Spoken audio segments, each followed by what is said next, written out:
নতুন দিনে নতুন আরেকটা ব্লগ নিয়ে চলে আসলাম আপনাদের মাঝে। হ্যালো এভরিওয়ান, আসসালামু আলাইকুম। আপনারা সবাই কেমন আছেন? আশা করি সবাই সুস্থ আছেন, ভালো আছেন। আল্লাহর অশেষ রহমতে আমরাও ভালো আছি, আলহামদুলিল্লাহ। যে প্রিয় প্রিয় আপুরা দেশ এবং দেশের বাইরে থেকে আমার ভিডিওটা দেখতে শুরু করেছেন, প্লিজ একটা লাইক দিয়ে পুরোটা ভিডিও কন্টিনিউ। আমি আজকে আপনাদের সাথে আমার সংসারের কিছু কাজ, সাথে বাটা মশলায় মাটির কড়াইতে চিকেনের ঝোল রান্নার রেসিপিটা শেয়ার করব। আশা করি পুরোটা ভিডিও আপনাদের খুব ভালো লাগবে। ভালো লাগলে পুরোটা ভিডিওতে আপনারা আমার সাথেই থাকবেন। এই তো দেখেন, মুদাসিরের বাবা গতকাল বিকেলবেলা মুদাসিরের জন্য একটা খেলনা নিয়ে এসেছে। তো মুদাসির সেটাকে আনবক্সিং করছে। খেলনা পেয়ে মুদাসির কিন্তু ভীষণ ভীষণ রকমের খুশি। আর খেলনা পেয়ে বাচ্চারা খুশি হবে এটাই স্বাভাবিক। তবে মুদাসির সবসময় একটু খেলনা কেনার জন্য বায়নাটা বেশি করে, সব বাচ্চারাই করে। আর মুদাসির সবসময় খেলনা চায়, মানে খেলনাটা বাইরে গেলে তাকে একটা খেলনা কিনে দিতেই হবে। আর আমার মনে হয়, তো আমার শাশুড়ি মা বলে, ছেলে বাচ্চারা আসলে এরকমই হয়। তো সত্যি সে খেলনা খেলনা বলতে গাড়ি গাড়ি তার ভীষণ রকমের পছন্দ।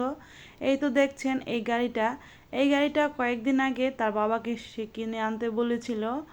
তো এটা একটা ট্রাক গাড়ির মতো, রিমোটে চলে। তো এই গাড়িটা তার নাকি খুবই পছন্দ। তো এই জন্য সে এই গাড়িটা তার বাবাকে আনতে বলেছিল। আর মুদাসিরের বাবা সময় সুযোগ বুঝে ছেলের জন্য গাড়ি কিনে নিয়ে এসেছে। তো গাড়িটা খুবই সুন্দর। আর মুদাসির কিন্তু এই গাড়িটা পেয়ে কি বলবো, সে ভীষণ রকমের খুশি হয়ে গিয়েছে। তো আনবক্সিং করতে গিয়ে সে কিন্তু আমার আগে মনে হচ্ছে সেই আনবক্সিং করে নিবে। আর সে জানে কোথায় কি থাকে, কারণ এর আগে এরকম বক্সে তাকে আরও কয়েকটা গাড়ি কিনে দিয়েছি। আমি একটু মুদাসিরকে খেলনা কেনার বায়নাটা বেশিরভাগ শুনি, কারণ যেহেতু মুদাসিরকে মোবাইল দেয় না, আর যেহেতু ফ্ল্যাট বাসায় থাকে, তার খেলারও কিন্তু সরঞ্জাম লাগে। আর সে যেহেতু খেলার জিনিস কিনতে পছন্দ করে, তাই সব সময় মুদাসিরের খেলনা জিনিস কেনার জন্য আমি কিন্তু বেশি একটা নিষেধ করিনি। বেশিরভাগ সময় তাকে খেলনাটা কিনে দিতে চাই। আর এই তো দেখেন, খেলনা কিনে সে নিচে ফ্লোরে বসে গিয়েছে। এখন সে এটাকে চালাবে। এই তো দেখেন, সে এটাকে রিমোট দিয়ে চালাচ্ছে। তো আমি একটু তাকে দেখিয়ে দিচ্ছিলাম যেভাবে চালাতে হবে। তো তার বাবাও তাকে দেখিয়ে দিচ্ছিল, আর আমিও দেখিয়ে দিচ্ছিলাম। তো খেলনাটায় কিন্তু একটা গান হয়, আমি এটা আর কি দেইনি আমার ভিডিওতে। আর এই তো দেখেন, খেলনাটা খুবই সুন্দর, লাইট জ্বলে আর গান হয়। আর এটা মূলত কারেন্টে চার্জ হয়। আর সাথে ব্যাটারি আছে, মানে খেলনা গাড়িটার ভিতর ব্যাটারি আছে। এরপর চলে আসলাম রান্নাঘরে। তো দুপুরে আছে কী কী রান্না করব সেটাই এখন আপনাদের সাথে শেয়ার করব। তার সাথে বাটা মশলায় মাটির কড়াইতে চিকেনের ঝোল রান্না করব, সেটা এখন আপনাদের সাথে শেয়ার করব। গতকালের ভিডিওতে আপনাদেরকে আমার মাটির বাসনগুলো দেখিয়েছি, মাটির বাসনগুলো কিনেছি আর কোনটা কত দাম নিয়েছে সেটাও বলে দিয়েছি। তো আজকে মাটির বাসনে রান্না শুরু করে দিলাম। যেহেতু আমি ঈদ উপলক্ষে কিনেছি, এখন থেকে একটু রান্না করে নিলে কি মাটির বাসনগুলো, মানে মাটির যে কড়াইগুলো, এগুলো কিন্তু রেডি হতে থাকবে। আর মাটির যে কড়াইগুলো আপনারা তো সবাই জানেন, এগুলো আস্তে আস্তে রেডি করে নিতে হয় রান্না করতে করতে, তাহলে কিন্তু খুব ভালো করে একসময় রান্নাটা করা যায়। যেহেতু মাটির জিনিস, এটা রান্না করারও কিছু টেকনিক আছে। আর এদিকে অ্যাকচুয়ালি আমি লাউ শাক আলু দিয়ে সিদ্ধ করে নিয়েছি, এখন বাগার দিয়ে নিচ্ছি। লাউ শাক ভাজিটা আমার ভীষণ রকমের পছন্দ। তো আমার শুধু বললে ভুল হবে, মুদাসিরের বাবাও লাউ শাক ভাজিটা পছন্দ করে। তবে আমি সিম দিয়ে খেতে কিন্তু বেশি পছন্দ করি, ঘরে সিম ছিল না, তাই আমি সিম ছাড়াই কিন্তু রান্না করে নিচ্ছি। আর ভাজিটা কিন্তু ভীষণ ভীষণ রকমের টেস্টি হয়েছিল। আর এই পাশে চুলায় মাটির কড়াইতে আমি তেলটা গরম করে পেঁয়াজটা ভেজে নিয়েছি। এরপর আমি সচরাচর রেগুলার যেভাবে চিকেন রান্না করি সেইভাবে রান্না করি, তবে আজকে একটু ভিন্নভাবে রান্না করব, সেটাই আপনাদের সাথে শেয়ার করব। বাটা মশলায় আসলে চিকেনের ঝোল বলেন, গরুর মাংস বলেন, যে কোনো তরকারি বাটা মশলায় রান্না করলে এর স্বাদ কিন্তু 2 গুণ 3 গুণ বেড়ে যায়। তা আমরা সবাই জানি। দিনগুলো আস্তে আস্তে যেন কেমন হয়ে যাচ্ছে, আমরা কিন্তু প্রযুক্তি নির্ভর হয়ে গিয়েছি। এখন কিন্তু ব্লেন্ডার ছাড়া আমাদের কোনো গতিই নেই। তবে আমি খুব ফিল করি বাটা মশলায় রান্নার যে স্বাদটা, এটা আমি আগে থেকেই অনেক ফিল করি, কারণ আমার মা বাটা মশলায় তরকারি রান্না করতো। সেই খাবারের স্বাদ আমি কখনোই ভুলতে পারি না। আমার শুধু সেই খাবারের স্বাদের কথা মনে পড়ে। আর সব সময় বেটে রান্না করাটাও বেশ ঝামেলা লাগে, কারণ ছোট বাচ্চা নিয়ে কাজ করা কিন্তু খুবই কষ্টদায়ক। আর এই তো দেখেন, যারা আমার রেগুলার ভিউয়ার্স আপু ও ভাইয়া আছেন তারা জানেন, গত 2টা ভিডিওর আগে আমি ছোট একটা পাটা কিনে নিয়ে এসেছি, শিলপাটা।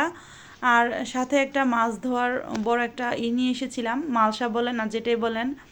তো বড় মালসাটা বড় একটা মাছ ধোয়ার জন্য এনেছিলাম। আর এই পাটাটা আমি আমার এই রান্নার যে চুলাটা আছে তো এটার পাশেই রাখি, যাতে করে সব সময় ঝটপট করে অল্প একটু বাটা মশলা বেটে তরকারি রান্না করতে পারি। আর সেটা কিন্তু করছি। আর এতে কিন্তু তরকারির স্বাদ অনেক বেড়ে যায়। আর এই তো দেখেন, আমি কিন্তু অফ ক্যামেরায় জিরা আর গরম মশলা অল্প করে একটু বেটে নিয়েছি। আর প্রতিদিনকার তরকারিতে খুব বেশি একটা লাগে না। এই তো দেখেন, আজকে কিন্তু এতটুকুই হয়ে যাবে। আর আজকে যতটুক লাগবে ততটুক বাটতে কিন্তু খুব বেশি একটা সময় লাগে না। আমরা একসাথে অনেকগুলো করে রাখি, মানে বেটে রাখি বা পেস্ট করে রাখি, এই জন্য কিন্তু সময়ও বেশি লাগে। এখন রান্নার বিষয়ে কথা বলি। প্রথমে তেলটা গরম করে এর মধ্যে আমি পেঁয়াজ দিয়ে ভেজে, এরপর আমি আদা রসুনের পেস্ট দিয়ে কিছুক্ষণ নেড়ে চেড়ে বাটা মশলা দিয়ে দিয়েছি। তো বাটা মশলাটা দিয়ে কিছুক্ষণ কষিয়ে নিয়েছি।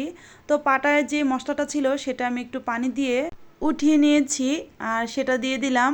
শিলপাটায় এই বাটা মশলাটা বেটে দেওয়ার কারণে এই তরকারির স্বাদটা অসাধারণ লাগবে। আর আমরা সবাই জানি মাটির বাসনে রান্না করলে সেই খাবারের স্বাদও কিন্তু দুর্দান্ত লাগে। আর এখানে আমি বাটা মশলা আর আদা রসুনের পেস্ট কষিয়ে নেওয়ার পর এখন হলুদের গুঁড়া দিয়ে দিলাম, পরিমাণ মতো মরিচের গুঁড়া দিয়ে দিলাম, পরিমাণ মতো লবণ দিয়ে দিলাম।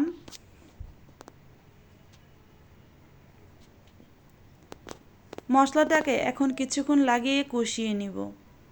মশলাটা কষিয়ে নিতে নিতে আমার প্রিয় প্রিয় আপু ও ভাইয়াদের কাছে আমার সেই প্রতিদিনকার একটাই কথা, আমার কথায় ও কাজে যদি কোনো ভুল ত্রুটি হয়ে থাকে প্লিজ নিজের আপনজন ভেবে আমাকে ক্ষমা করে দিবেন। আর আমার চ্যানেলে আজকে যারা নতুন ভিজিট করেছেন, আমার চ্যানেলের ভিডিওগুলো যদি আপনাদের ভালো লেগে থাকে চাইলেই চ্যানেলটাকে সাবস্ক্রাইব করে চ্যানেলের পাশেই থেকে যেতে পারেন। আপনারা আমার পাশে থাকবেন, আমি আপনাদের পাশে থাকবো ইনশাআল্লাহ। মশলাটা কিন্তু খুব সুন্দরভাবে কষিয়ে নেওয়া হয়েছে। মশলাটা কষিয়ে নিলে এর ঝোলটার স্বাদও কিন্তু অনেক বেড়ে যায়। আর বাটা মশলার চিকেনের ঝোল তা একবার যারা খেয়েছে তারা কিন্তু বারবার এভাবে রান্না করে খেতে চাইবে। মশলাটা যেহেতু কষিয়ে নেওয়া হয়ে গিয়েছে, তাই আলু আর চিকেন একসাথে আমি দিয়ে দিলাম। এখন খুব ভালো করে মশলাটার সাথে চিকেনটা মিশিয়ে আস্তে আস্তে চিকেনটাকে আমি কষিয়ে নিব। চিকেনটা কষিয়ে নিলে এই মশলার যে স্বাদ সেটা কিন্তু আস্তে আস্তে চিকেনের ভিতর ঢুকে যাবে, আর এতে করে চিকেনটাও খেতে কিন্তু খুবই ভালো লাগবে। মাটির কড়াইটা যেহেতু আজকেই প্রথম রান্না করছি, তাই কিন্তু একটু সাবধানতাবশত রান্না করছি। আর এমনিতেও মাটির জিনিস সাবধানে নাড়াচাড়া করতে হয়, যেহেতু মাটির জিনিস একটা ভেঙে যাওয়ার স্কোপ থাকে। তবে এই মাটির কড়াইগুলো অনেক মোটা মোটা ছিল, আর আমার মনে হয়েছিল যে কড়াইগুলো বেশ ভালো হবে। এরপর বাকিটা আল্লাহর ইচ্ছা, ভালোও হতে পারে, অনেক সময় খারাপও হতে পারে। তবে এই কড়াইগুলো কেনার আগে তো ঈদ উপলক্ষে যে কড়াইগুলো কিনেছি গতকাল কিন্তু আপনাদের সাথে শেয়ার করেছিলাম গতকালের আগের ভিডিওতে। তো সেই কড়াইগুলো কিন্তু কেনার আগে আমি এর আগেও ওই দোকান থেকে কড়াই কিনেছিলাম। তো সেইগুলো কিন্তু বেশ ভালো ছিল, সেটা ভেবেই কিন্তু সেই দোকান থেকে আবার কিনেছি। দেখা যাক। তো প্রথমে আমি একটা ঢাকনা দিয়ে ঢেকেছিলাম, দেখতেই পাচ্ছিলেন, তো ঢাকনাটা ভালো করে লাগছিল না, তো চেঞ্জ করে অন্য একটা ঢাকনা দিয়ে ঢেকে দিলাম।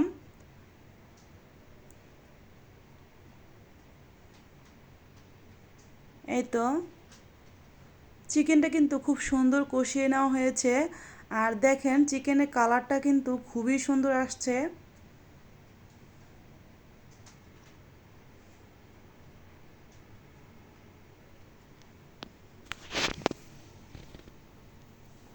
মায়ের রান্নার মতো আজকে রান্না করার চেষ্টা করলাম।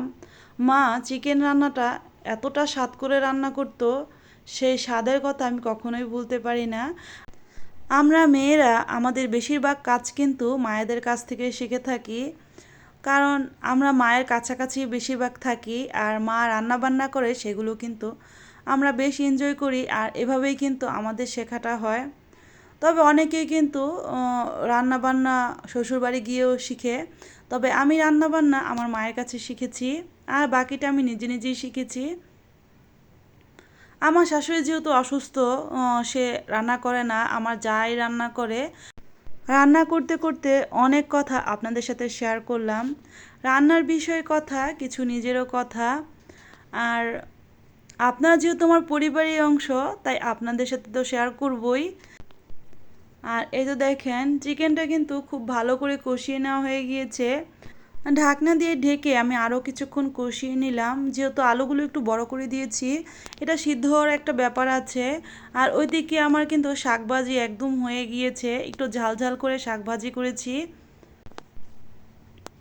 আর এদিকে চিকেনটা অনেকক্ষণ লাগিয়ে আমি কিন্তু কষিয়ে নিয়েছি, যেহেতু মাটির কড়াই আর অল্প গ্যাসে রান্না করে নিচ্ছি, এজন্য কিন্তু একটু সময়ও বেশি লেগেছে। আর এই তো দেখেন একদম কষিয়ে নেওয়া হয়ে গিয়েছে, তেলটা উপরে চলে এসেছে। এখন কিন্তু আমি অল্প পরিমাণে ঝোলের জন্য পানি দিয়ে দিলাম। মুদাসির একটু ঝোল দিয়ে ভাত খেতে পছন্দ করে, চিকেনের ঝোল বলেন আর মাছের ঝোল বলেন, একটু ঝোল ঝোল রান্না করলে সে খুব পছন্দ করে। আর এই তো এখন আমি রান্না করে নিব। অফ ক্যামেরায় পুরো চিকেনের ঝোলটা আমি রান্না করে নিয়েছি, প্রায় রান্না করে নিয়েছি। আর এখানে আমি কয়েকটা কাঁচামরিচ দিয়ে দিলাম, এটা কিন্তু আমার বেলকনি বাগানের কাঁচামরিচ। এই তো রান্নার কালারটা কিন্তু ভীষণ ভীষণ রকমের সুন্দর এসেছে, আপনারাও কিন্তু দেখতে পাচ্ছেন। এভাবে বাটা মশলায় চিকেনের ঝোল যারা কখনো খাননি একবার ট্রাই করে দেখবেন, খেতে কিন্তু দুর্দান্ত লাগে। কিছুক্ষণ রান্না করে নেওয়ার পর এই তো দেখেন ঝোলটা কিন্তু কমে আসছে। আর যেহেতু মাটির কড়াইটা আজকে প্রথম রান্না করেছি, তাই ঝোলটা কিন্তু এমনিতেও একটু টেনে নিবে, যেহেতু মাটির কড়াই। আর মাটির কড়াই সবসময় একটু ঝোলটা টেনে নেয়। আর এদিকে শাকভাজিটা আমি নামিয়ে নিয়েছি, শাকভাজিটা হয়ে গিয়েছে।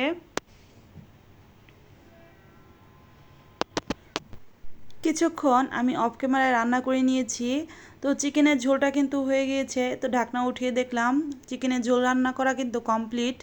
আমার চিকেন রান্না করার ফাইনাল লুক। বাটা মশলায় মাটির কড়াইতে চিকেনের ঝোল রান্নাটা কেমন হলো কমেন্টে জানাবেন কিন্তু প্রিয় প্রিয় আপু ভাইয়ারা।